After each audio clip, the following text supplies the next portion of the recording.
शिव जी की महिमा जन जन तक पहुंचे, इसलिए सच्चिदानंद सीक्रेट सब आप सभी को शिव महापुराण की कथा सुना रहा है। अगर आप भी एक शिव भक्त हैं, तो इस कथा को किसी दूसरे शिव भक्त को शेयर कर शिव जी की और माँ की कृपा के पात्र बने। हर हर महादेव। ब्रह्मा विष्णु संवाद। ब्रह्मा जी नारद से बोले, कामदेव के चले जाने पर शिव जी को मोहित करने का मेरा स्वप्न चकनाचूर हो गया। मैं यह सोचता ही रहा कि क्या युक्ति करूं जिससे शिव जी स्त्री ग्रहण करने को तैयार हो जाए। फिर मैंने भगवान विष्णु का स्मरण किया। पीताम्बर धारण किए हुए विष्णु जी मेरे सामने प्रकट हो गए। मैंने गदगद वाणी में उनकी स्तुति की। विष्णु जी ने मुझसे पूछा, मुझे कैसे स्मरण किया।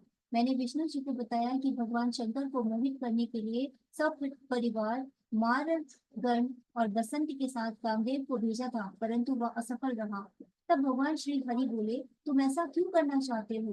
पहले मुझे सच सच बताओ कि इसका क्या कारण है।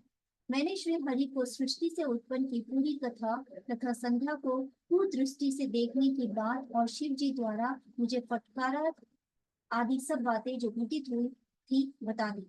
शिव जी ने मेरे पुत्रों के समक्ष मेरी निंदा की, उसका मुझे बड़ा दुख है। अब शिव जी द्वारा स्त्री ग्रहण करने पर ही मेरा दुख कम हो सकता है। हे नारद, श्री हरि मेरी बात सुनकर हंस पड़े और मुझसे बोले, हे ब्रह्मा जी, तुम सब लोगों के कर्ता और वेदों के ज्ञाता होकर ऐसी मूढ़ बातें क्यों करते हो? तुम अपनी ईर्ष्या को छोड़ दो।